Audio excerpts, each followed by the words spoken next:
సంవత్సరాల తరబడి ఎన్ని మందులు వాడినా మీ మోకాల నొప్పులు తగ్గట్లేదా? ప్రాణ పెయిన్ క్లినిక్ లో అత్యాధునిక చికిత్స.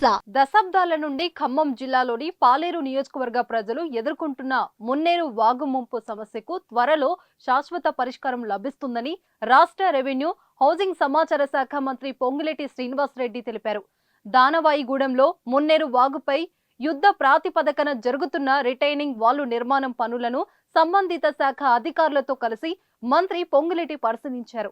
ఈ సందర్భంగా ఆయన మాట్లాడుతూ మున్నేరు నది ఒడ్డున ముంపునకు గురవుతున్న నివాస కాలనీలకు శాశ్వత పరిష్కారం చూపుతూ నది తీరం వెంబడి ఆర్సీసీ రిటైనింగ్ వాల్ నిర్మిస్తున్నామని తెలిపారు. సో ఎన్ని రోజులు పట్టుద్ది మీరు యాక్చువల్ గా మన గవర్నమెంట్ దాంట్లో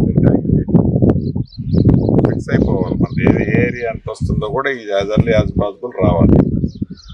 గవర్నమెంట్ దాంట్లో ఎంత వస్తుంది మనకి ఇప్పుడు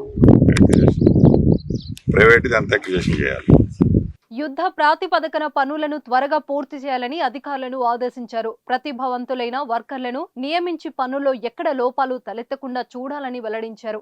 ఇప్పటికే 4 నెలల సమయం వృధా అయిందని, ఫుల్ టైం నిర్మాణ పనులను చేపట్టి త్వరగా పూర్తి చేయాలని అధికారులకు సూచించారు. 10 రోజుల తర్వాత పనుల పురోగతిపై మళ్లీ సందర్శిస్తానని, పనుల్లో అలసత్వం ఉంటే బాధ్యతలపై చర్యలు తీసుకుంటామని అన్నారు.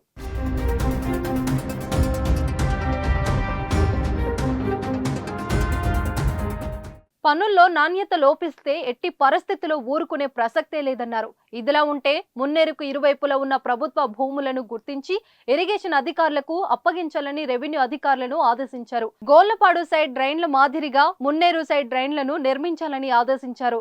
స్టార్టింగ్ పాయింట్, ఎండింగ్ పాయింట్లను గుర్తించి సైడ్ డ్రైన్లను నిర్మాణ పనులను చేపట్టడం ద్వారా మురికి నీరు మున్నేరులో చేరకుండా ఉంటుందని సూచించారు.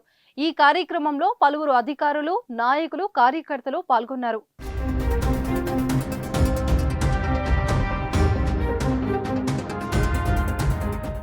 సుమన్ టీవీలో మీ పర్సనల్ అండ్ బిజినెస్ ప్రమోషన్స్ కోసం కింది నెంబర్కి కాంటాక్ట్ చేయండి.